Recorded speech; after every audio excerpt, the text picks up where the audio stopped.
Okay, this information that I'd like to give you tonight, I'm so thrilled to be here and to tell you about the Huguenots, and particularly about the Huguenots of Virginia, because I grew up there. And on my maternal side, they've all come from Virginia, and the first ones to come over were from France. So I'd like to start out by telling you who the Huguenots were. First of all, you need to know that Huguenot, the word Huguenot, or the name Huguenot, is a nickname. The Huguenots were French Protestants, and that means, as you probably know, that the word Protestant means that they protested against many of the Roman Catholic practices that were going on during the 16th century, and they preferred a more strictly Bible-based religion. And the Reformation, as we call it today, okay. Tell me where to go. Okay, the next slide, to the next slide. And then if you can tell me, will I be able to change the slides, or will you just sort of keep up with me? I just need you to just say, if you could just say next slide. Most of the time I'll be able to figure it out, but I don't know if there's a way I can give you. It doesn't matter, because back in the olden days when I was at Zurich and I gave many a presentation, this is before Zoom was invented, I always had somebody else and they would click. I would say click. Okay, so but basically the Reformation, as you may or may not know, occurred simultaneously in the 1520s. Martin Luther is the best known, and he started it in Germany, but it also almost simultaneously developed in France, Germany, and also Switzerland, and each country had their own leader. In France, they developed a Reformed Church of France, meaning they were actually trying to reform the Catholic Church. They weren't trying to be separate from it, but they did form a separate church ultimately, and they called it the Reformed Church of France. And the leader was Jean Calvin. He was French, from northeastern France. And the followers of the Reformed Church at that time in the 16th century were called Calvinists. Until in the 1560s, nobody knows exactly where the nickname Huguenots came from. Their entire articles and lots of literature and research has been done on it. Nobody knows quite for sure. It was definitely a pejorative, but the Huguenots themselves, even back then, adopted it with pride. That kind of leads into the fact that the reaction that they got, of course, from the Catholics, and that would, of course, include the Catholic King of France, was quite negative, because everyone else wanted there to just be peace and quiet and everybody to conform and have the same religion.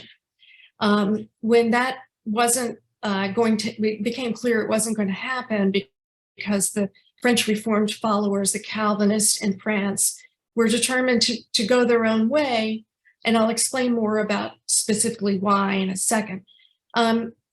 They were persecuted by Catholics, and in particular by the royal government. And Jean Calvin basically fled to Geneva, and we use the word fled a lot, and it's really kind of almost a term of art, in that they weren't running in fear. They went because they were persecuted and they wanted to continue their business, what they were doing. And they realized they needed to go somewhere else in order to continue. Okay, next slide, please. The Huguenots' core beliefs were basically, they weren't terribly radical by today's standards, but if you're a theologist or somebody who knows a lot about religion, it would of course be heretical to you. The Huguenots' core beliefs were the basic Protestant ones, which is that God's word comes only from the Bible. It doesn't come from interpretation by a pope or his cardinals or somebody else. The Bible should be written in an understandable language, and Bibles should be available to all people. And this contradicted the Roman Catholic beliefs during that time. The Huguenots and Protestants believed that each person can and should have his own direct relationship with God. They didn't need an intermediary, whereas by all reports, and the Roman Catholic Church preferred or wanted to have a priest who would be the intermediary, or the Virgin Mary would be an intermediary, or you would pray to a saint as an intermediary. None of that was what the Huguenots wanted to do. They also believed that Christ is the Son of God, and that should be sufficient to for a person to be considered saved or justified. So they believe, the Huguenots believe, that each person should have the right and the freedom, the liberty to conduct his life and choose his religion as befits his own conscience, not as dictated by a king or a government. Next slide. So this put them in direct conflict with the Roman Catholic Church, the French king, and the French government. What's not to like? Because the Huguenot beliefs were in direct contravention of the Catholic Church in France, the King of France basically felt obligated to crush them as being oppositional. And this is because each King of France took an oath to uphold the Church, the Roman Catholic Church, and that included an oath to extirpate heretics. Well, the Huguenot beliefs and basically all Protestant beliefs, this was going on in other countries too, by the way, the Protestant beliefs and the Huguenots in France, basically, they were considered to be heretical. So they needed to be, as we say today, disappear. They needed to be crushed, and they needed to be rehabilitated, as some people might say. Next slide, please. But Huguenots became known even during that time in the 16th, the early days of the Huguenot movement and the Reformation. They were known for their patience and endurance under difficult conditions. They tolerated abuses for a long time. They strongly supported their government and the king. They truly would have preferred that the government and the king just change their mind and become more tolerant. But the Huguenots themselves tolerated abuses for a long time. They persevered, and they made the best of things. And these are some of the things they became very well known for, beginning back then. And even now in the literature, you'll see references to the patience of a Huguenot. They were also well known for their industrious work ethic. And those two things in conjunction, especially, and also their prosperity, they tended as a culture to be successful. This made them quite valuable to France. And they were also recruited to settle in other countries later on once they started to emigrate from France. So next slide, please. What Huguenots wanted, in essence, was a democratic republic form of government. So what they did was, in the creation of the French Reformed Church was structured to reflect that. And what we call it today, or the scholars call it today, is a Presbyterian organizational hierarchy or structure. It's based upon locally elected leaders for each church. Rather than having a pope and a bishop and then, the local priests, etc., this organization of the French Reformed Church was based on locally elected leaders. They were elders, and it was fairly democratically done. So they were elected as opposed to being appointed, but they did not have a pope. There was no pope, even though there was. John Calvin was the respected leader, but he was not a pope. And neither was anybody else in the Huguenot hierarchical structure of their church. Next slide, please. The French Reformed Church members came from all aspects of French society, even from the beginning. And that's one of the interesting things about the church, and that's part of why it became so popular in France, and part of why the kings of France were a bit intimidated by it. The French Reformed Church became a formidable organization. They were very well organized. They had leadership from all aspects of society. And one of the interesting things about it and is that some of the noblemen, these are people who, some who were even in the line of succession to the French throne, became Huguenots and were they were loyal. Everybody's loyal to the king, but they didn't agree with the king or those policies that wanted to crush the Reformed Church. The Reformed churches themselves, each one that was in a town was called a temple. And there were temples that were extended across France, especially in southern France. They became a strong political influence. And this, of course, made them rather powerful as a group. And it made them rather feared, probably, by the government, including the kings. There was a succession of kings over the next 100 to 200 years, and that's what I'm going to be referring to. Huguenots themselves tended to be urban city dwellers. They weren't farmers necessarily, or independent agricultural people. They tended to be city dwellers. They were very skilled at certain agricultural endeavors that I'll tell you about in a minute. But for the most part, they had urban interests, and they had professions that depended upon a well-established international network, which they gradually set up over the years, and was set up even before the Reformation began. But today, because the Protestant network, and particularly the French Protestant network of Huguenots with other Protestants who were in other countries, we refer to it, or scholars refer to it today, as the Protestant International. And this network played an important part a little bit later on, once people decided they really had to leave France. Next slide. I referred it a moment ago about to some Huguenot professions, and I would call them industries or skill sets. And there were certain ones that I call, it's kind of a legal term, a signature Huguenot industry or profession that you as a genealogist should be aware of. Of course, not everyone who engaged in one of these professions you see here was a Huguenot, but a lot of them were. So the main one, there were textiles and fabric manufacture, wine production and vineyards, orchards and fruit propagation. They invented new types of fruits and this and that.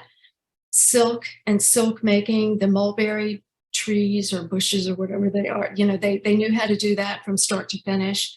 Linen and lace making, glove making, wig making, watch making, iron workers. And I'm talking about, when I say iron workers, I'm talking about the Tiju gates at St. Paul's Cathedral in London. It's beautiful, major ironwork. Gold and silversmiths. I'll mention this and I'll repeat it later. Let's talk about Fabergé, Tiffany. There were ceramics. We can mention Palissy, the Huguenot potter. And then they also worked with pewter. The backbone of this Huguenot the Protestant International, they were merchants and mariners, and they had a sophisticated international network that got them around the world. They traveled regularly, and they knew what was going on, and they knew how to solve problems. Okay, the next slide, please. The first Huguenot leader was Gaspard Coligny. It's pronounced Coligny in France because you don't pronounce the G. This is his monument at the Reformed Church in Paris, which is across the street from the Louvre. He was a famous military leader of France. He was from a noble family. He was educated in a military school. He went to military school, I want to say with Henry II, the King Henry II of France. He was called an admiral, but that had nothing to do with naval abilities at that time in France that basically almost was an army type role. Okay, next slide, please. The political implications of what I've described has obviously presented a problem for the kings of France, beginning really with Francois Ier, Francis I, his son Henry II, and then onward from there. They were the first ones during the Reformation period when it began. The biggest problem really when they thought it through was that the Huguenots' concentration in cities meant that they controlled many of France's fortified towns. And what they really wanted to do, what the Huguenots really wanted to do, was to live separately in a group, their own group within France, separately only meaning that they wanted to be free to worship as they pleased.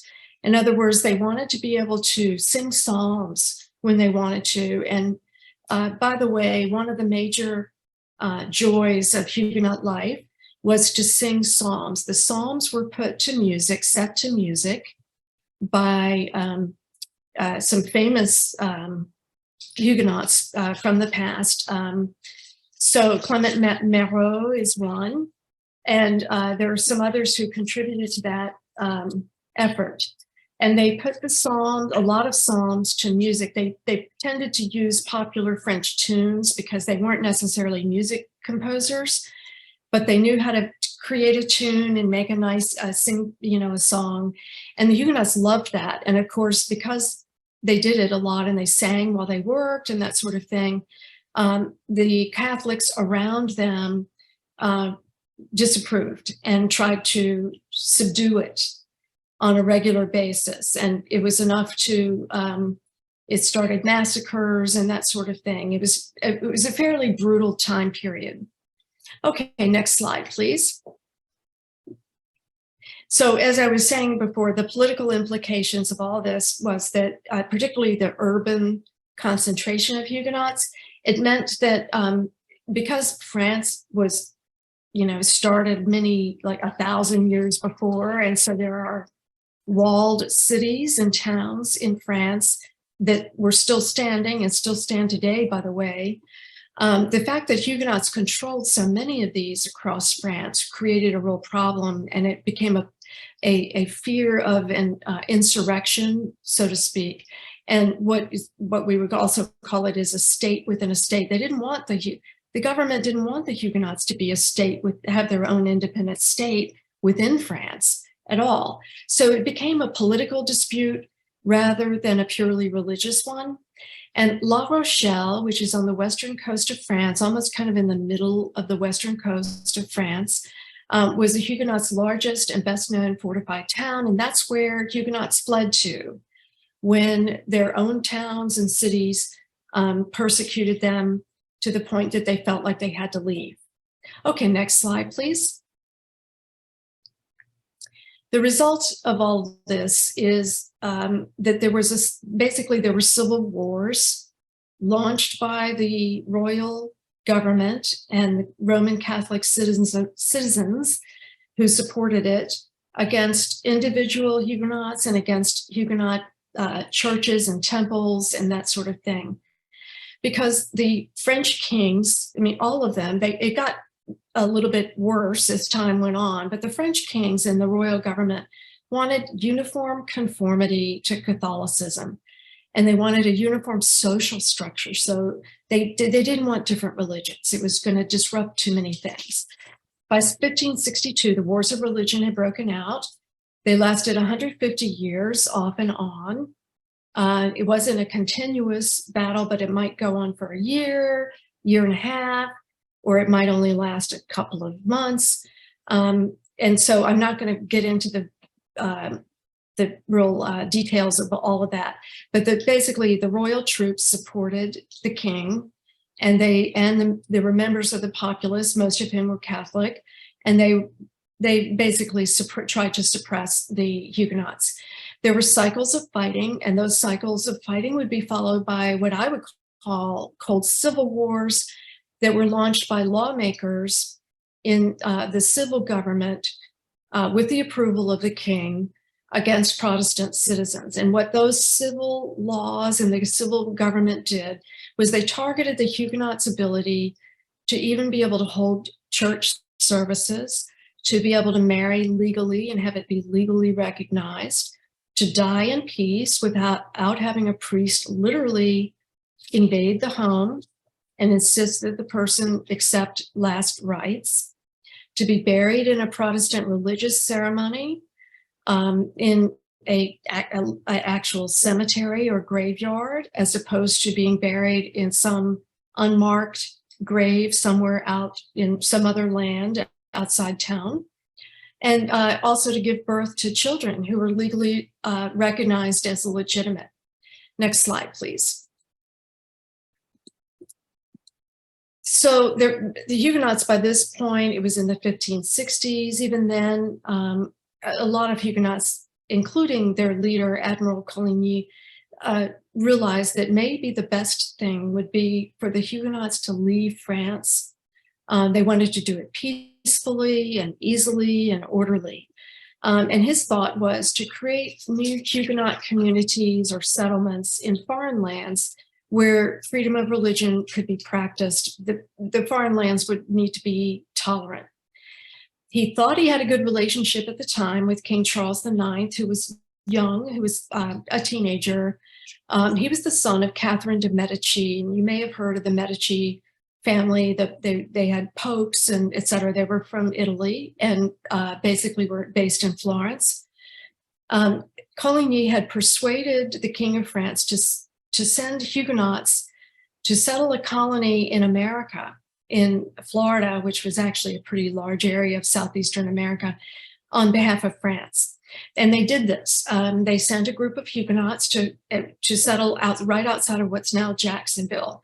And they settled in an area that is called Fort Caroline. And there are remnants of the fort even now that are managed and run by the National Park Service. We can go visit it. There's also a little museum. And there are some there is some evidence of the Huguenots. It's just wonderful to see. I attended the 450th anniversary of the Huguenot settlement about 10 years ago in Jacksonville, and they had many events. It was beautiful, and it was there were tall ships that came from France. They were sent by the French Navy.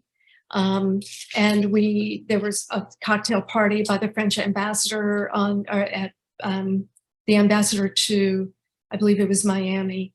And it was just a wonderful, lovely experience. And we met it was attended by the descendants of the two Huguenot leaders who settled in Fort Caroline.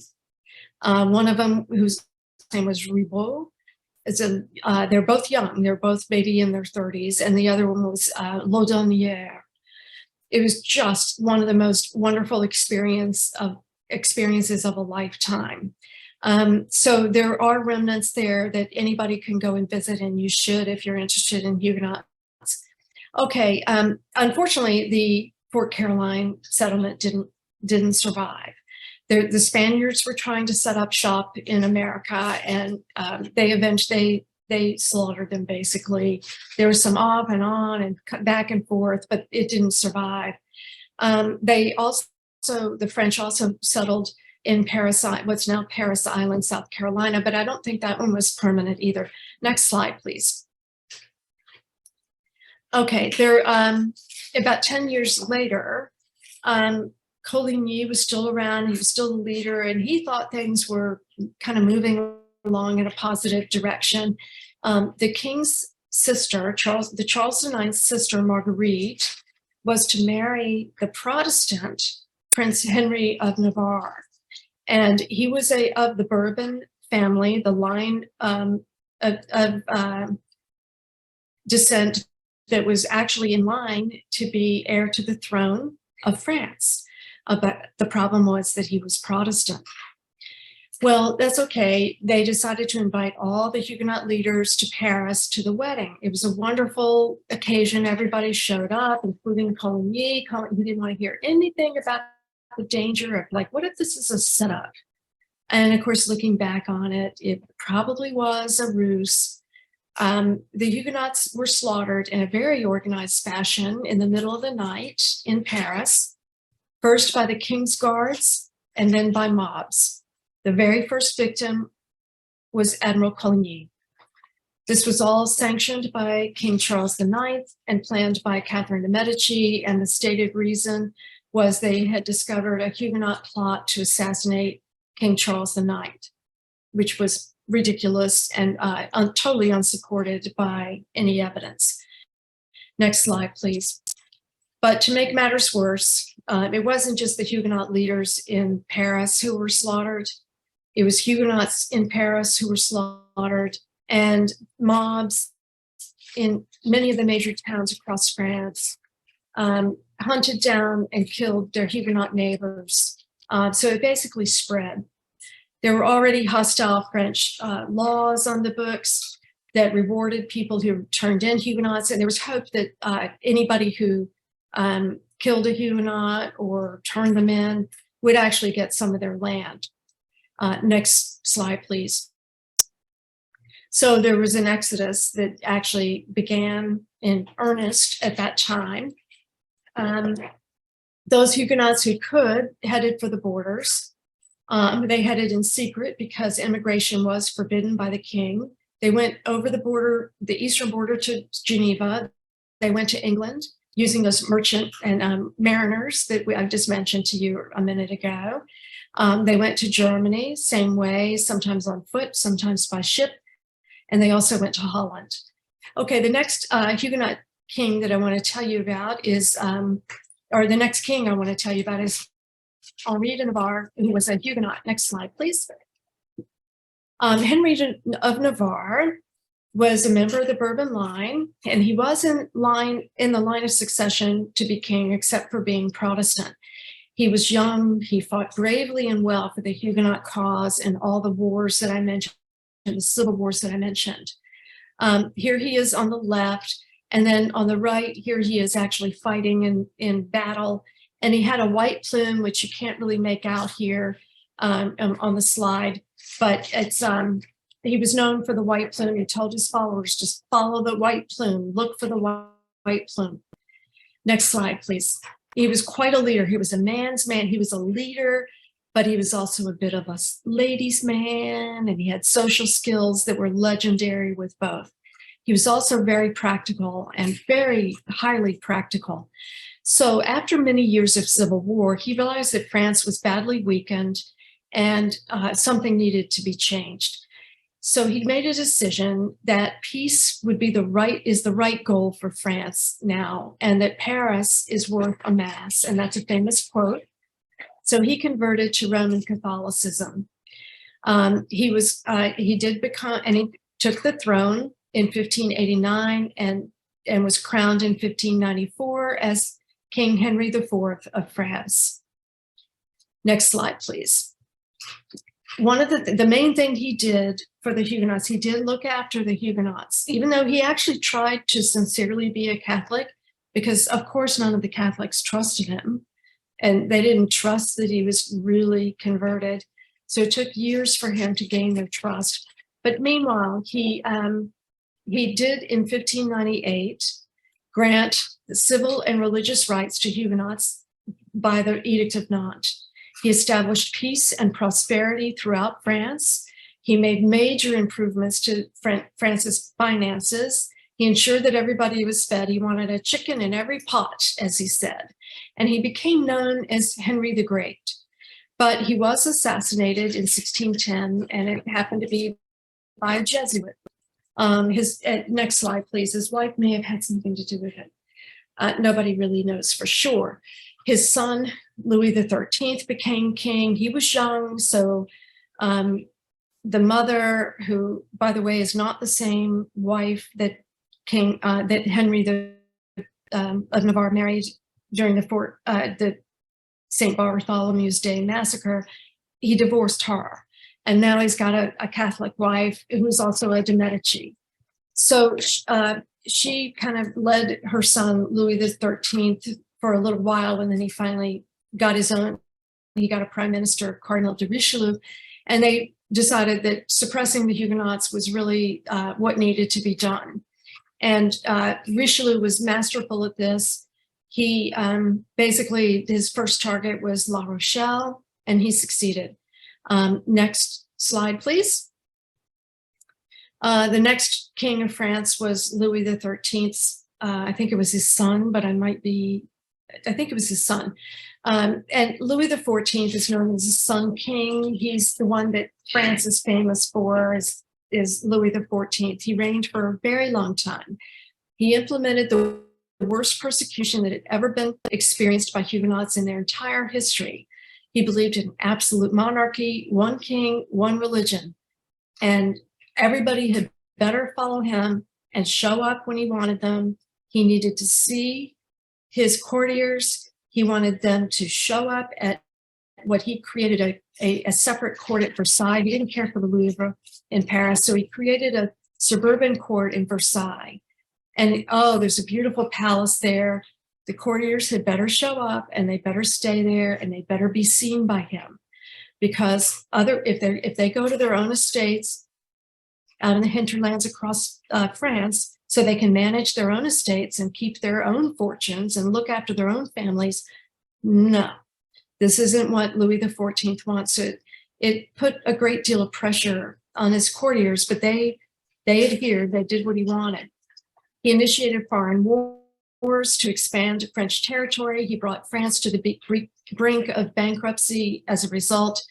And he degraded, of course, important to us, he degraded little by little the privileges granted to the Huguenots by the Edict of Nantes. So next slide, please. Effectively, the Edict of Nantes became a nullity. Gradually, what he did was the Protestants became ineligible to hold public office. They were excluded from the bar, from the practice of medicine, book selling, printing, all the things that they did to earn a living. There were violations of their homes and their if a Huguenot was ill, they were barred from openly worshiping in their temples, and even in their own homes, and even any place else. There were many harassments of daily life. This explains why the Huguenots came to be adamant that they wanted the right to freedom of religion and all civil liberties to be guaranteed by law and enforced by the government. So a wave of Huguenot exodus began in earnest in the 1660s. Next slide, please. So the Huguenot diaspora reemerged. Basically, there was an intensified flight from France in the 1680s, and what really did it for most Huguenots was when in 1681, the king or the lawmakers declared that a 7-year-old was competent to convert or be removed from his parents. There were dragoons, and these were what we call booted missionaries that were organized and invaded Protestant homes, particularly in Poitou and southern France, and they forced conversion to Roman Catholicism. The penalties against parents and adults who failed to convert included what we call a living death. In the galleys, the men would row the galley ships until they dropped dead, or the women would go to a convent. So many Huguenots, thousands of them, converted outwardly and secretly bided their time to escape or to await more tolerant times. Many of them couldn't escape. They didn't have the resources. Next slide, please. In October of 1585, Louis XIV was so pleased with his dragoons and his conversion project that he declared that the Edict of Nantes was unnecessary, so he revoked it. This officially removed all civil rights that had previously been granted. It removed all religious freedom. He physically demolished the Protestant temples. In many cases, he ordered the Huguenots themselves to destroy their own temples. Uncooperative and non-converting parents were imprisoned for life, and their children were taken. Protestant schools and academies, which is one thing Huguenots were known for. They had academies that are basically colleges with really well-known professors around, and these are several of them around France, were closed, or basically they were physically demolished, or they were commandeered by Jesuits. Protestant children were denied the right of inheritance. They weren't legitimate anymore. The professionals were barred from practicing medicine and law. Protestant ministers were imprisoned and often burned at the stake. And as a result, about 400,000, the numbers are always in dispute, Huguenots, England, Ireland, Holland, Switzerland, the German Protestant states, because Germany was not a country at that time, so they were separate states and territories. They went to the Protestant ones, of course, and they fled to South Africa and also to America. Next slide, please. 1550 to 1789 was the peak of this immigration. And what you need to remember as a genealogist is that the records of the Huguenot immigration and their relocation are going to be found mainly in the host countries, rather than having been recorded officially in French records, because most of it, if not all of it, was done in secret. Next slide, please. I have a feeling I'm going way over, but so I'll just keep going until somebody gets the hook and cuts me off. Okay, there were countries that took in the Huguenots. I mentioned what they were. In addition to the ones I previously mentioned, we have Ireland, the Scandinavian countries, and also Russia. Russia took in the Fabergé family. Next slide, please. There were Huguenot networks, the Protestant International that I referred to before. They helped, it's called the Protestant International, but it wasn't just Protestants. There were Catholics who helped Huguenots immensely. There were also some Jewish business people involved in this network as well.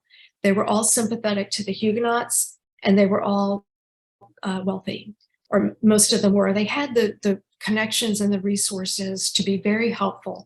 They helped to enable escapes from France. They helped to transfer wealth discreetly out of France ahead of time to a friendly country.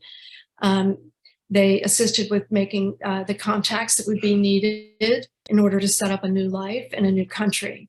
They encouraged and distributed pamphlets and supported and protected the industries that supported the Huguenots. Okay, next slide, please. Honey.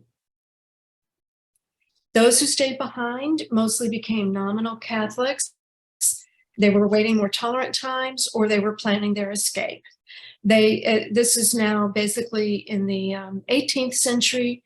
They conducted their worship services au désert, meaning that outdoors in secret places. There were civil wars, but they were usually confined to areas such as the Cevennes Mountains, and southern places in southern France. So by the late 1700s, there were close to 1 million Huguenots in France who had no legitimate civil status. But we can say that we had a helpful Catholic king. By 1787, King Louis XVI, he was very Catholic, very devout, but he nevertheless realized that this was the right thing to do.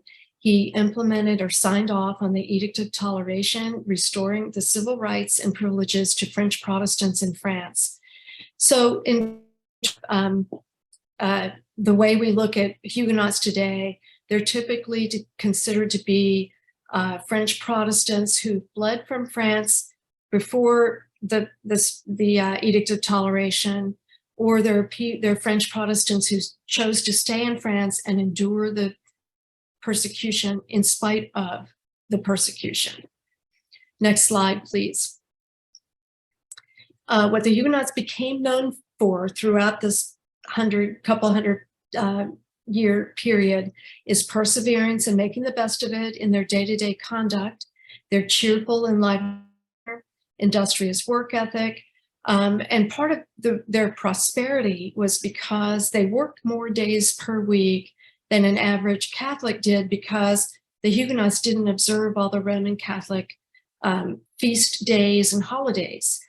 Huguenots used their blessings to help those less fortunate, and they took care of their own. They set up their own system to take care of their colleagues, their brethren, who couldn't afford or were unable physically to work in order to eat. They had a firm belief in education, including religious education. They were very well known for their educational endeavors. Next slide, please. So as a genealogist, what you're going to need to be aware of, and I'm going to repeat it a couple of times as we go along, is that because it was a person would flee and then maybe go on to someplace else, it was sometimes the descendant rather than the original Huguenot who left France, who actually came to America. Huguenots typically traveled with other Huguenots, or they sought them out once they got to a country that was friendly enough that they could choose to reside there. They typically joined a Protestant church in the new locale. And even after they left France, they were more open to other types of, or denominations, maybe is the better word, of Protestant sects. They didn't necessarily have to be French Reformed. They might join the German Reformed Church, or when they got to England, the Church of England, etc. They continued to speak French at first in their whatever new abode they found. They continued to be loyal to France, which a lot of scholars today look back on with maybe a little hint of scorn. But basically, I think those of us who are Huguenots are proud of that they tried to be loyal to their country. Many of them hoped to return in better times. And they kept their French style and mannerisms for the first couple of generations. Once they got to America, or to another country actually, by the third generation, they tended to have assimilated completely, and that makes them harder to identify today if you're a genealogist.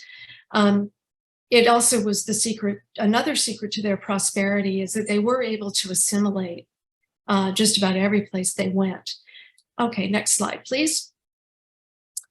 I call it a micro steps of Huguenot migration, is that sometimes they would go from I mentioned that there were Huguenot towns that were dominated by Huguenots, and sometimes not everybody could live in one, and sometimes they would leave a hostile town and move to a more Huguenot dominated town. Sometimes they then still had to move on, or in the first place, they may have gone from France to an initially convenient Protestant country outside of France. Sometimes they went from one country of refuge to another. If they were seeking relatives, they would get there and find out the relatives had left. And then they would continue on to find them. They sometimes would come from a final European refuge, which lasted sometimes more than one generation, and then come to America. And by that time, they may have changed their surname to better conform with whatever that new country of residence was. So for instance, if they went to Germany, they may Germanify the surname. They went to Holland, they might, these are my words, and I don't mean to be, this is not derogatory, I'm just trying to describe what they did. They might Dutchify it, their surname, to fit in a little bit better. So by the time they came to America, sometimes the surnames were different, and sometimes they had made more than one stop in another country along the way, making it a nice challenge for genealogists. Next slide, please. In America, they settled in many different places. There were small settlements. They weren't necessarily well known until we get to South Carolina and Charleston, where they were well known. They settled in Huguenot, in Maine, Massachusetts, Rhode Island, obviously the Northeast, New Jersey along the Hackensack, New York, basically what's now Manhattan, and other parts of New York. New Paltz, New York, is basically the Huguenots who came over from Germany, settled there and started their own colonies, I guess. In Pennsylvania, it's actually the National Huguenot Society, largest state society, large number of Huguenots in Pennsylvania, really our biggest and strongest society. Georgia had a number of settlements as well. There's one that actually had been previously unrecognized that's now being recognized today. South Carolina, around the Charleston area, very well known. They were a cultural center for early colonial America, along with Boston and Philadelphia. Next slide, please. And now I'm going to get you into Virginia. And it was important to tell you all this background so that as a genealogist, you would know that things aren't exactly a straight line to get from France to Virginia, but in some cases it was. The National Huguenot Society, which you might have gathered by now, is composed of descendants of French Protestants who left France during that certain period of time before the Edict of Toleration, or they stayed in France despite the persecution. So we're all descended from them. And it's Virginia is one of our larger state societies. In Virginia, the early colonial land records, and many of you are going to know more than I about this because I'm not a genealogist, but you should look for land warrants or grants. Everything operated under what we call the headright system in the early days, where if you transported people over to America into Virginia, you would get a portion, an allotment of land. So it was a win-win for everyone for people who organized that and made it happen. And there were records kept. There was also in London a Huguenot Relief Committee that helped to organize groups of Huguenots to send to America. Also something called the Virginia Company of London, which actually tried to organize everything to develop Virginia and the development of colonies in Virginia. And they wanted to, of course, keep the money for England. Both of these kind of went away after a while, but there are records that for you as a genealogist that you might want to look for, especially in the early days, if they show a French surname in particular, then you might want to follow up on that and do some exploration. Next slide, please. What we know, because I've taken a look at this as a non-genealogist, but it's obvious that in 1607 in Jamestown and throughout the 1620s, there were French surnames, and they're in the records. And outside of Jamestown, they were especially along the James River and the York River. They were French surnames, but they were not identified as French refugees as such during the early days, the way they might have been a couple of decades later. We do know that some of these surnames match some of those that the National Huguenot Society has on their list, or lists, that's plural, of qualified Huguenot ancestors. We keep a list. And at this time, I haven't counted recently. I last counted when we published the 2012. It was a giant ancestor register list. It had more than 600 ancestors, and it's almost 600 pages long. We've done a couple of supplements since then, so there are a couple of more. And then when problems have developed with over time with some of the details of prior ancestors that were recognized, we give notice of that too. Next slide, please. So ultimately, the Huguenots were actually very much sought out as settlers in early colonial Virginia. And one of the first Huguenot settlements that was attempted in 1629 by a Huguenot who had fled to France, and he was wealthy and he had connections everywhere. He settled he tried to settle, and he did for a while, what he called Southampton Hundred. It was 200 acres in Nansemond County. Next slide, please. I'm going to show you that. And it probably won't blow up well enough, but in the southeastern, over here in the bottom right corner, you'll see some pink circles if you can. And over here, to a little bit down to the left. There, that circle there, that's Southampton 100. And then just a little bit to the northwest of that, at the mouth of the James, no, over to the right, down near Southampton 100 is the James River.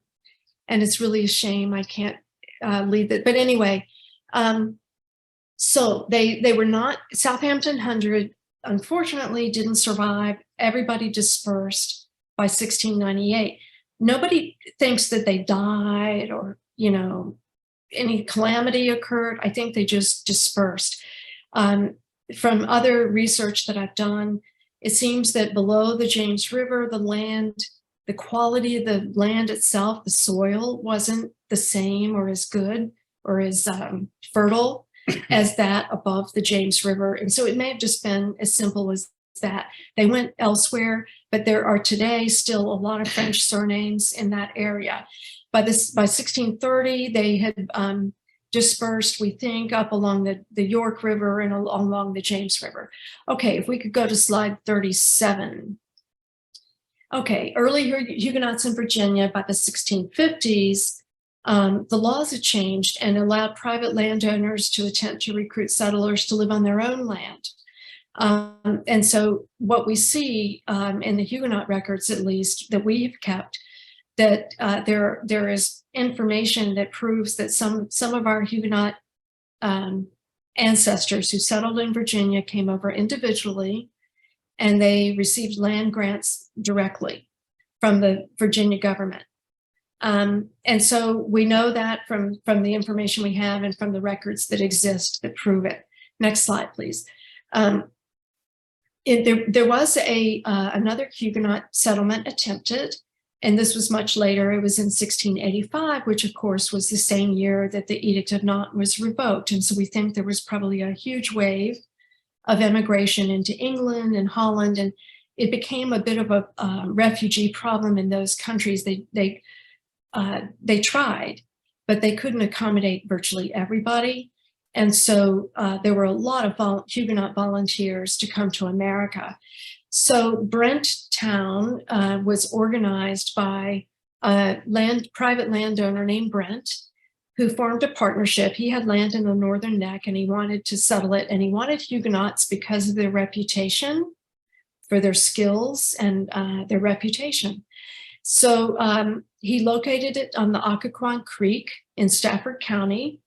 It's not there now. It had dissipated by about 1701, but it's thought to be where the current Old Prince William Courthouse is now. That dates from the 1800s.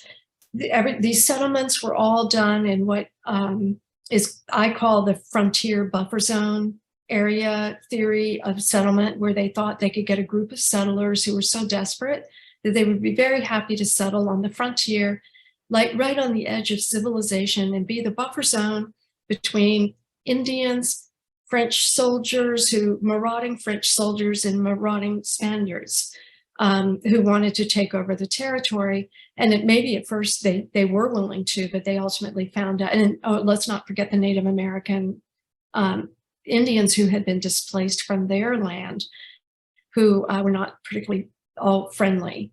So ultimately they dispersed and went elsewhere. And as I mentioned before, the Huguenots were more urban. And so they weren't really cut out to be farmers of their own land and sort of, subsist on their own. The next slide, please. And I'm going to have to verbally describe. Brenttown is slightly below the title that says Huguenot Points of Interest in Virginia. There's a pink area direct there. You go. That's Brentsville. The next one I'm going to tell you, or Brenttown, it has like 3 or 4 different names depending on what you're reading. The next one is northwest of there. There's a pink circle nearer the word Virginia, nearer the word A, slightly below. There you go. That's the next one. And that's called Ravensworth, which if you go to slide 40, the next slide, a man named Mr. Fitzhugh, who loved Huguenots because a Huguenot had tutored his son. He decided that he was friends with this other guy, Brent. and the other ones. But he also was in the Northern Neck, and he decided to develop 22 acres of his land on the Aquatink River, which I confess I'd never heard of until this. He wanted Huguenots, and he had managed to attract about 1,600 of them. He was very friendly to them and helpful to them.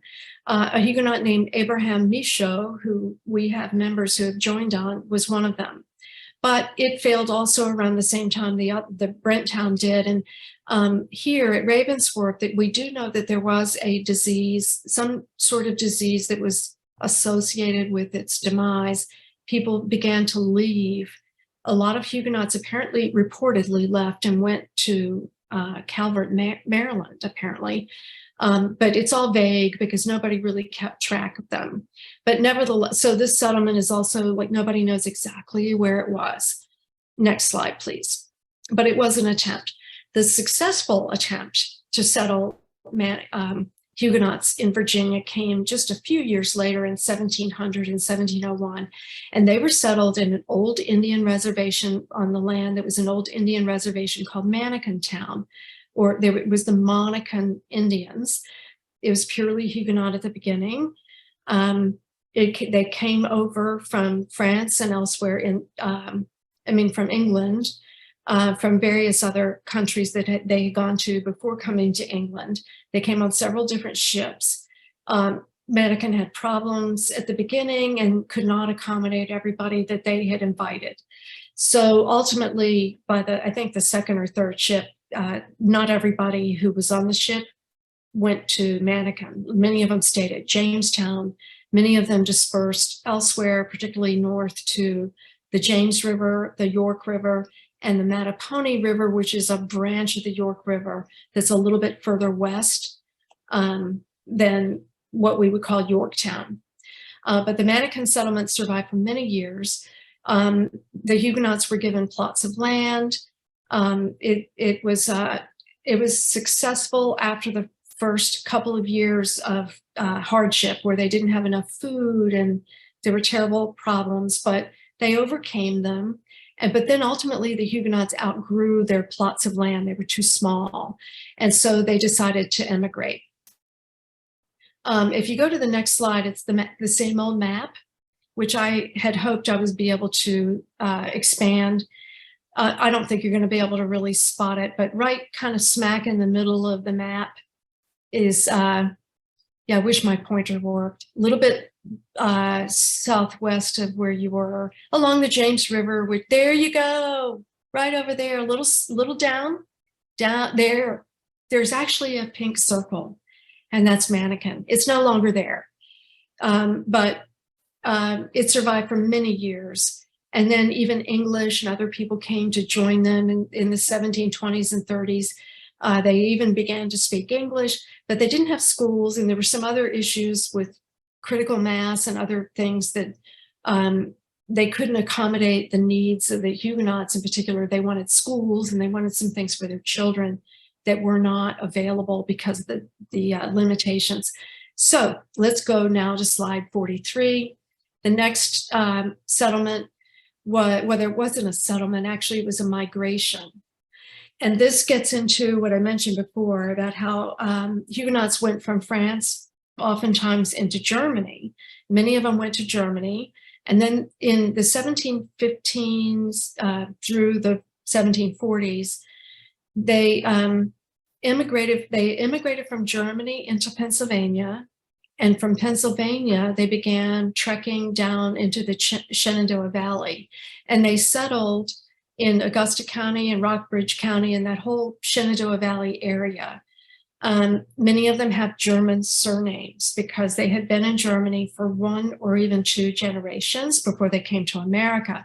Some just kind of passed through and they kept going. Next slide, please. Our trusty map. The only pink circle on the left-hand side of this is Augusta County, and this is the Shenandoah Valley up and down, and that's where they basically were. The Huguenots were, and you'll find French surnames there. Now slide 45, please. Huguenots tended to settle near rivers and streams and creeks, and that's so they could keep up that transportation mode. communication mode that they needed to thrive. They were along the James River and Jamestown, the York River, the Mattapony River, Gloucester, Essex, King William County. And then later on, there were some reportedly could be found near Ashburn in Loudoun County. And that's per a book that I've mentioned there. That author, and this was from the 1800s, said, well, if you look on a map of Virginia at that time, there were a lot of French surnames in the Cedar Creek area. I think it's still in Loudoun County. They were on different creeks and rivers. Next slide, please. But the Huguenots had dispersed and nobody really, officially tracked their movements. So the best thing, I think, for a genealogist would be to look for land transactions, look at maps, look at the names of creeks in the land, different pockets of areas, and look for French surnames. Because it appears, and it did even 100 years ago, that many French surnames are going to be located near these settlements that I've mentioned, that although they may have failed, the people may have stayed nearby. Next slide, please. There are some French surname quirks that I have alluded to.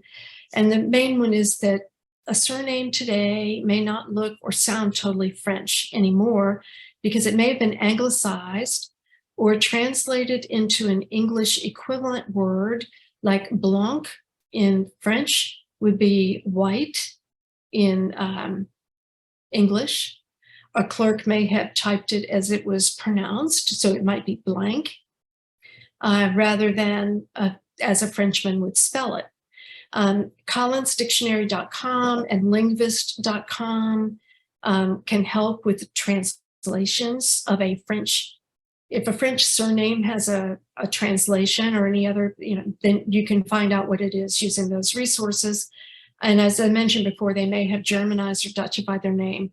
So also the French prefixes that were very common in France, like a D apostrophe or a DE or a de la, may have been dropped altogether. Sometimes spelling followed pronunciation. The clerk or whoever, or even the immigrant, may have spelled it differently. In French, a CH is pronounced SH with a soft SH. So it might be spelled with an SH instead of a CH. A soft G might become a J in English. An initial H is not pronounced in French. So it would be Huguenot, not Huguenots. So it may not, the H might get dropped. There are the final consonant in a word in French is not pronounced. So we drive a Chevrolet and we don't drive a Chevrolet. A king is roi, R-O-I. It's roi, it's not Roy. But that doesn't stop an English clerk from spelling it as R-O-Y. Next slide, please. So there's, to make a summary, there are no French immigration records about Huguenots specifically, so that leaves you a challenge as a genealogist. You're going to have to go to the country to which they fled to try to find records. Some made multiple stops, so you could go to one country, find something, and then, they went somewhere else before they came to America. They changed their surnames a bit to assimilate. Not everybody did it, but many people did. There may be spelling modifications. And there were many, for the most part, the immigrations into America were individuals or families. They weren't large settlements or colonies. So genealogists have their work cut out for them. Next slide, please. But what you should do, in my humble opinion, is look for a French surname or a variant of a French surname. Look for a Protestant church membership or affiliation. Look for a signature Huguenot profession or industry. Look for whether there were other what looked like Protestants or French surnames in the same community. If your target, the person you're looking for, has any of these, then you should go and look go to the National Huguenot Society website and check their list of approved ancestors, or better yet, get their resource books, the reference books that I'm going to tell you about in just a second, because they have a lot more detail. Next slide, please. So I refer to the website of the National Huguenot Society. As I've said, we're all proven descendants of Huguenots from France. The website is nationalhuguenotsociety.org. It has a resources tab, and I'll show you a picture in a minute. That has a lot of information that's going to be useful. Also, there is a tab for membership qualification. And so you as a genealogist, I think a big motivator for genealogical research that you as a genealogist can offer is potential membership in a hereditary society. And just to kind of skip ahead, there are about 50 of them in the United States, at least 50 now. You can find out about them on a website called hereditary.us. They've collated or collected all the information about each one and what their requirements are, and there's a link to their websites. It is a wonderful, fun thing to do, and most of us are members of many of them. So yeah, I'm a member of DAR, Colonial Dames of the 17th century. They each have their own requirements, but it can be a big motivator to research a certain ancestor or potential ancestor. So the Huguenot Society website offers all kinds of information about each one. We also have a magazine that I'm the editor of, and the back issues back to the early 2000s are available on the website for digital download. They're in PDF. And we have resources. The resources include a list to qualified Huguenot ancestors. So next slide, please. The next slide shows a picture of our resources page. That's this drop-down menu that you see there. It is probably too small for you to read very easily here. But just by the way, since I'm already way over time, I might as well tell you on the left, the picture is La Rochelle. That's the picture of our greatest fortified town that was the Huguenot refuge. By the way, it was also a refuge to many Jewish people during the World War. And if you go to the Holocaust Museum today, they have an entire exhibit about it. The Huguenots took the position then that we're all Huguenots.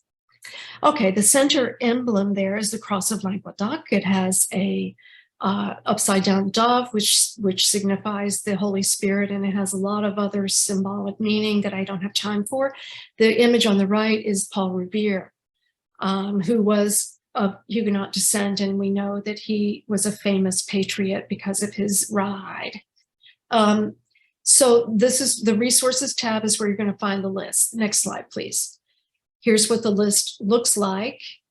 Just the first page. It gives the ancestor name, some of the details about his years of life, and then the source reference. It tells you which of our 3 publications, our reference books, you can find information in. The next slide, please. So to find out everything you want to know, you would go to the website, or it's even faster if you go to our reference publications. If you go to the next slide, please, this is what they look like. You can find them on Amazon, on Barnes and Noble, and probably a couple of other internet websites. Our 2012 reference book, I want to say 572 pages long. It's indexed. Then we updated that in 2016. It's a much shorter book, but it updates it with new ancestors and gives some modifications or additional information about some of the ones that were already listed. And then in 2020, we did the same thing.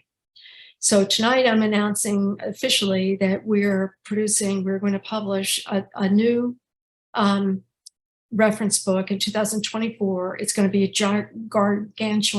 gigantic one. It's going to be probably in 2 volumes because of the number of pages and the number of ancestors. but that's coming up. In the meantime, if you want to get the books, you need to get all 3, because that way you'll get the updated information, and you'll get the new ancestors that weren't known in 2012. We've got several more who are now known, and so we're excited about that and want you to have them. Okay, next slide, please. Another major resource that we have, and it's on our website. My partner, Nancy Brennan, who's with us tonight, and she's in San Antonio, and she is a trained genealogist. That's her second career after her first career for the city of San Antonio, where she had a very responsible position there for them. She conceived of this notion that since most of us in the hereditary society community are members of more than one group, that let's look at whether there are crossover membership names. So people who are both Huguenot and on a list of one of the other organizations. And the biggest other organizations are the Daughters of the American Revolution and the Sons of the American Revolution. They have a website, and they list all of what they call patriots. That's what they call their ancestors who assisted the revolutionary cause, the American cause, during the Revolutionary War. So she's compared these, and she's building her list. And it was basically threw me for a loop a little bit as the editor of the Cross, because the response to the first list that we published, which was short enough that we could fit it into our issue of the Cross, got such a popular response. And now her list is so long that we can't put it in the Cross anymore. It's too long, and eventually it's going to be published separately. But right now it's there on our website. It's a huge resource for anybody who wants to join more than one hereditary society. And you can find out who your Revolutionary War patriot was and whether they were also a Huguenot. It gives you a twofer. The next slide is what her list looks like. I call it the Huguenot Patriots list. She calls it the Huguenots and their descendants in the Revolutionary War. And she's constantly revising it and posting it to the website. So there's something new every week or two. Next slide. And so anyway, we're so grateful to Nancy for this. It's a huge breakthrough, I think, and it's very creative on her part. Okay, next slide. International research is going to be, or might be, required if you want to trace down some of what we call proofs for any Huguenot ancestors that you find. And we're always, in our group, and I think all of them, they're always interested in new ancestors. If you can prove somebody new that we didn't know about before, it's wonderful. You might have to do international research, though, to find the documentation that is needed. We need birth, marriage, death, and for Huguenots, you're going to need some indication that they were Protestant. So what I have done in my own, and I'm not a genealogist, but I would look at familysearch.org and use their research or their wiki feature. Nancy has added some other information here. It's on this slide, and it's going to be available to you. I'm just going to kind of keep going because I'm ridiculously over my time here. The next slide, please. I'm going to wrap it up, and then you can ask any questions you like. In conclusion, Huguenots left a worldwide lasting legacy. There are some things that I didn't mention specifically before. I wanted to give you a better overview first. Huguenots were creative. They were inventors. One example of this is the steam engine, first invented by Huguenot Denis Papin. Artists such as Fabergé and Tiffany were of Huguenot descent. Walt Disney, Huguenot descent. There are Huguenots, especially those in Virginia, who have been influential in the founding of America. Next slide, please. It started with something small. You all know that the Marquis de Lafayette from France, who was a Catholic and very wealthy, spent his own fortune to come and fight in America for American freedom. When he sailed, he got himself a ship and sailed over. He sailed into the Charleston area, and it was a Huguenot named Benjamin Huger, who rowed his boat out to greet him and welcome him to stay in his own home. Next slide, please. Huger was a representative of South Carolina to the First Continental Congress. So was Elias Boudinot of New Jersey. The president of the Continental Congress was a Huguenot descendant, Honorary Lorenz of South Carolina. He lost his son in the Revolutionary War, by the way. John Jay, the youngest son of a Huguenot refugee to New York, was the youngest delegate to the Continental Congress, and he went on to become our first Supreme Court Justice. Next slide, please. The Statue of Liberty was sculpted and built by French Protestants. They weren't necessarily Huguenot. They may not have been born in France, or et cetera, but the funding was organized by Protestant businessmen in America and in France. And I would say that this is a good example of the Protestant International, even today, even in America. It stands on what was originally Bedloe's Island. Bedloe's Island was first owned by a Huguenot. The Capitol building in Washington, D.C., which we all recognize very easily, was designed by a Huguenot descendant named Benjamin Latrobe. There were talented philanthropists. Augustus Juilliard founded the Juilliard School. He's of Huguenot descent. Gallaudet, who founded a college for the deaf of Huguenot descent. Next slide, please. There are many presidents of Huguenot descent. George Washington was, of course, the first one. He was descended from Nicholas Martial, a Huguenot who immigrated to Virginia, I think in the 1620s, settled in what is now Yorktown. And by the way, his property is where Yorktown Battlefield is located, where Lord Cornwallis surrendered to General George Washington. I personally believe that George Washington probably knew that at the time. Alexander Hamilton was of Huguenot descent. Gouverneur Morris, who was nicknamed the penman of the Constitution, he coined the phrase, "we the people," and insisted that it go into the Constitution. Next slide, please.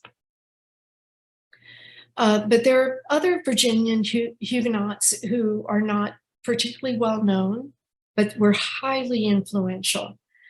The Reverend James Marye, a Huguenot pastor, tutored George Washington and was a leader, a mentor to George Washington's mother. He gave George Washington the rules of civility and decent behavior. His son, also Reverend James Marye, owned a school for boys in Albemarle County, and that school taught James Madison and Thomas Jefferson. And as another Marye descendant later has said,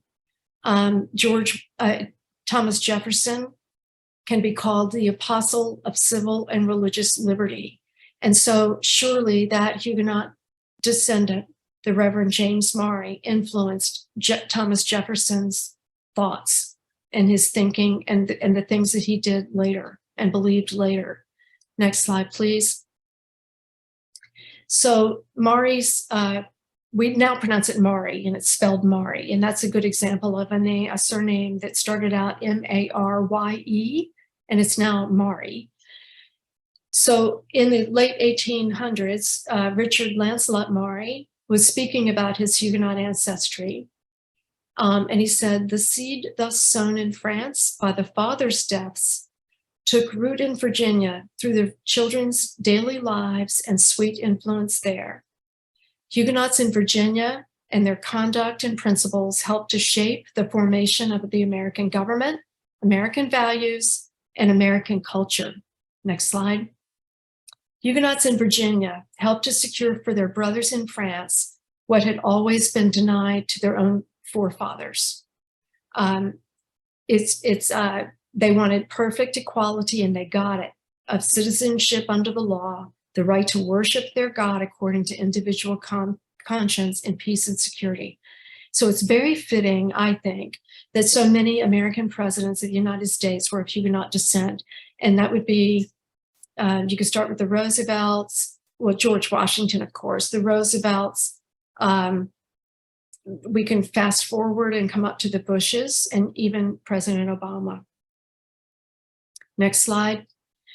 Some lovely literature about Huguenot life exists as well. There's a story about the Michaud, a family that I mentioned a little bit earlier, about a Huguenot girl who escaped to Virginia in a unique way after her family had already left France and left her behind with another family member.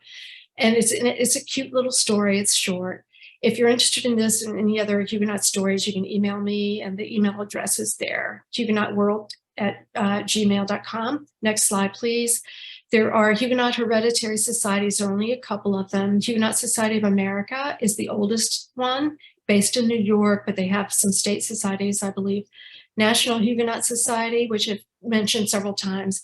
There is one that is, their ancestors were founders of Mannequin, called HuguenotMannequin.org. And then there's the Huguenot Society of South Carolina. Next slide, and this is the last one. Huguenot ancestors are worth finding, everybody, and hereditary societies of all kinds, especially the Huguenot ones, are worth joining. So please think of joining yourself if you are of Huguenot descent, but help your clients. I think they would be very interested in the hereditary societies out there. Most of us are patriotic, in addition to being hereditary. So bon chance, as we say in France, and Godspeed on your journey. Are there any questions? And I don't know how much time anybody has left. The poor host of the meeting is probably asleep by now, but are there any questions from anybody? If not tonight, then just email them to me and I'll be happy to respond by email later. And I can keep you abreast of whatever we're doing in terms of publishing and anything else if you are interested, or if you know of any of your clients who might be interested. I just started the Gmail account today, so that would be available as an easy way to contact us. Okay, I noticed, go ahead. Yes. Did you just want to open it up to questions then? Yes, please. Okay. I had a question. There's the book by, was it Gene Stapleton, published in 1901, Huguenots to America? Yes. Yeah. And so there's a narrative in there on the Royers, and, you know, that they're probably of French Huguenot origin. Yes. And so, but no one's ever been really, I've never really seen any primary source records that make the connection. You know, we can go back to Germany to 1689 or 86, you know, and in the Baden-Württemberg area, and they were Protestant, but it's that leap, you know, yeah. It gets difficult from there. Nancy, my colleague, Nancy Brennan, do you have any thoughts? She's a genealogist. Just a couple of questions I was noticing on the screen. First of all, there was a question about whether or not our books have been digitized. They have not been digitized at this point. But they may be. The books are in many libraries, and I would check first at your local library, and then of course the Library of Virginia, and many other local libraries have the books. Now, the other question that came up that I saw pop up on the screen was in regard to DNA. Yes, there are many Huguenot French names that you will find on the family tree DNA website. I have seen quite a few. There's not a lot, but there are many that many of the French groups do have DNA sites. So that's another resource that you might want to check out. Again, the books are definitely available in many places. So I would urge you to look first for them and then go to the website. That's the main thing. Go to the website and see if the website can help first. And also, I may say that we may be digitizing these books later. And then for the primary source issue, yeah, that's a problem for a lot of us. I have many other potential Huguenot ancestors. And so I think what we have to do is, especially if you use our reference books, they do have they have a whole list of the sources that they used. And so that can be helpful. I don't know if the sources are on our website or whether you have to actually look at the reference books. That can be very helpful. Yes. Yeah. And then there may be, now that more and more things are digitized, it may be a little bit easier to find things. So I'm certainly not an expert on this. I see some other things, but I wanted to know. Real quick, one quick follow up. So there's a strong assertion in the Stapleton text that the Royers were, there was a Royer family that was Huguenot. And I've also come across, and just bits and pieces, that at one time there was a Royer family here in the US that I guess sued the French government because the Royers in France had their land seized. Oh, of course. And I can't find anything about that, like where that lawsuit would have been filed, or when, or what the assertions would have been, or and since you have a JD, that's in Virginia. I haven't gone to France with that one, but yeah, if I think of anything, and I don't know that Royer, have you looked in our one of our ancestor register? I just looked online now, but it's not there. There really isn't a Royer spelling there. There's a Royer. There's a town called Royer, France. Well, I think that should mean something. Well, maybe what you need to do, though, in order to prove the Huguenot descent, and the reason a lot of Huguenots want to do it is because if you can get Nancy Brennan and our registrar Bill Buell, who's not on tonight with us, to agree that you're of Huguenot descent.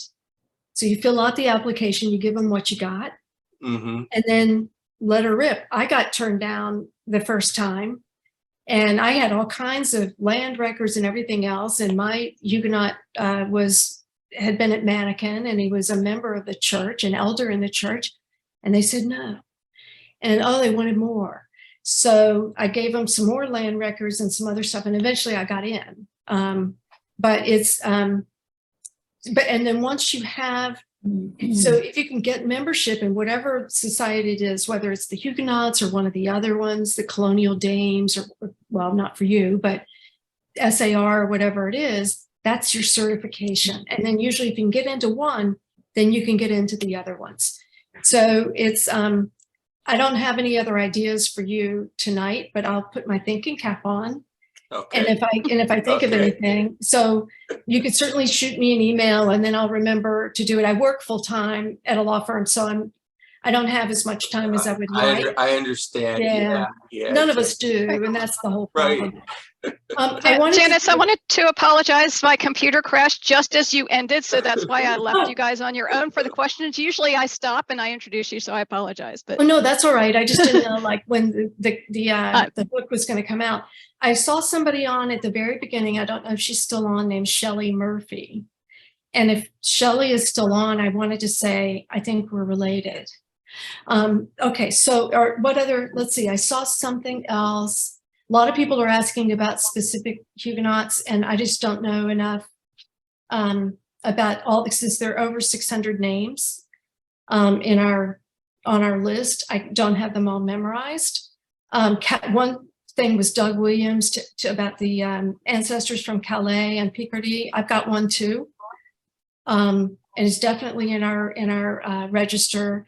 And you mentioned that they went to the Uckermark region of Brandenburg, Prussia. Yes, that's definitely an area that we do have recognized ancestors that came from there.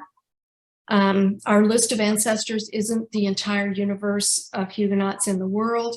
It's only the list of ancestors that our particular members have joined on, and we've been around for, not sure exactly, 85 or 86 or 87 years. But you're always welcome to prove new ancestors. I'm just kind of scrolling along. Does anybody else have something you want to, how many members? The members in the National Huguenot Society, I don't have the exact number, but I find out every 6 months. We used to have 3,000 to 4,000. And now we don't. I think a lot of hereditary societies have they've dwindled a little bit because, and so now we have maybe 1,500, 1,600. And we have state societies. We're not in every state. We used to be in a lot more states. We're probably in about 30 states now. And people join through their state society if there is a state society where they live. And that way, if you want to go to meetings and that sort of thing, you can. If there isn't a state society, it's okay. We have a group that we call members at large. No. So anyway, we have different ways that you can join. Nancy, what were you going to say? Oh, maybe the Sounds cat. like she's talking to The cat. I think it's the cat because she's mentioned that her cat sometimes likes to join her on her presentations. So she probably had to say scoot or something. And but she knows a lot of this stuff too. Let me see if there's anything else, and then I'm probably going to have. I did have a question: what Huguenots have ever had a non-Huguenot as a baptismal sponsor? I don't know. What was the question? Would Huguenots have ever had a non-Huguenot as a baptismal sponsor? I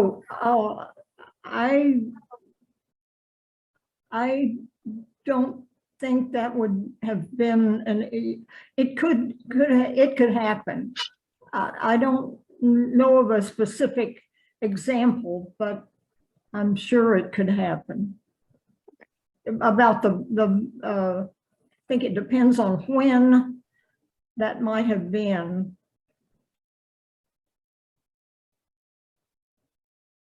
I don't know, because I think at baptisms, they didn't always say, and my religion is whatever, but usually if you're doing something in a church, I mean, I think you at least would want to be Christian, but I don't know. I don't know the answer. I've never thought of that question. So it's a good question. Okay, a question just came up about if someone finds their ancestor in the register, can they get a copy? Yes, they can, but there is a fee. The Registrar General would have to be contacted through the website, and he can do a search and provide, in some cases, not every case, but in some cases, he can provide what DAR calls a record copy. We don't call it that, but it can be done. It's a little bit different search, a little bit more complex search than it is for DAR. So we have to charge a fee. And then you got a follow-up. Can I access known names on the national site? I'm sorry? Can I access known names on the national site? You can access you can access the Registrar General through the website. You have to, I think you have to scroll down to, I believe it's at the bottom of the screen. I'd have to look at the screen tell you exactly. But the contact information for the Registrar General is on the website, yes. Okay.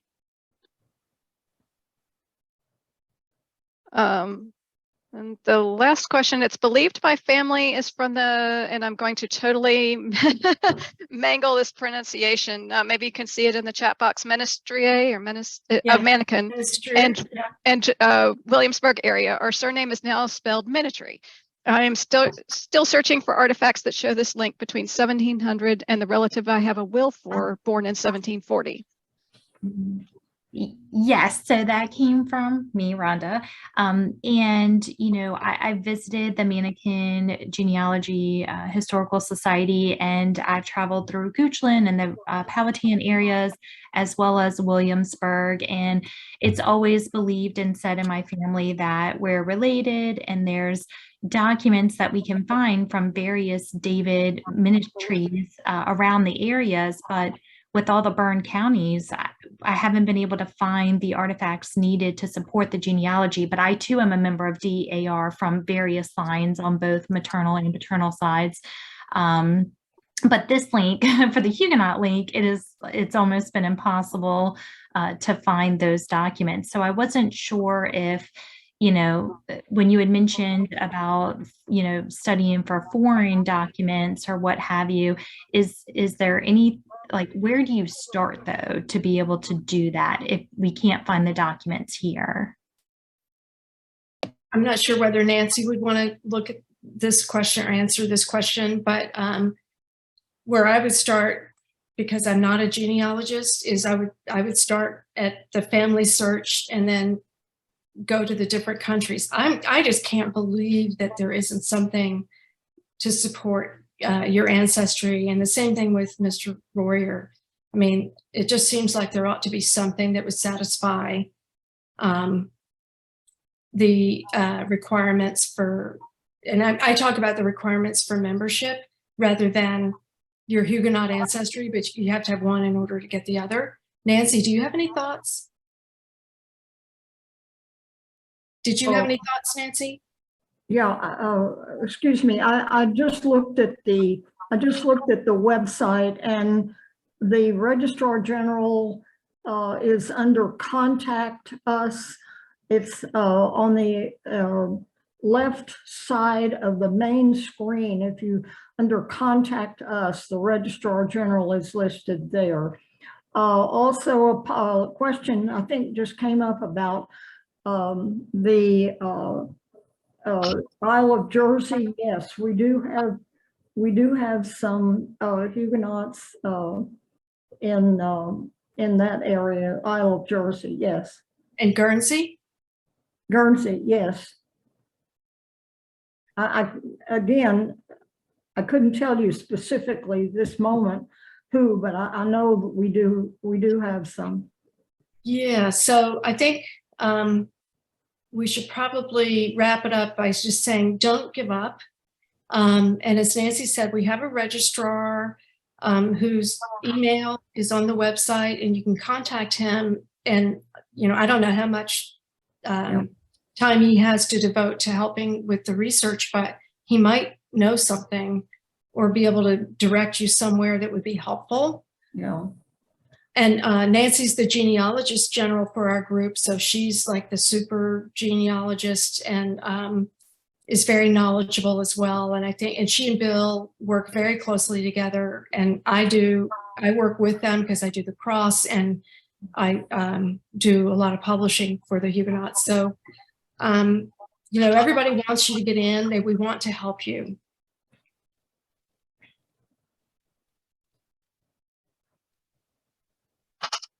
I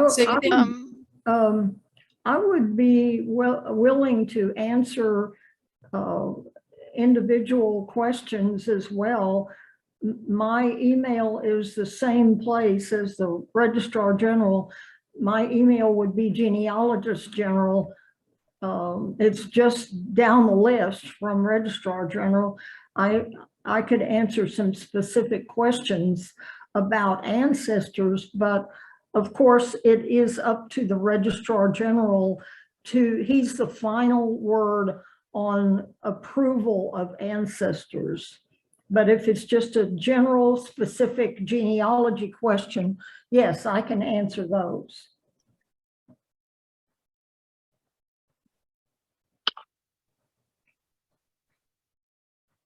All right.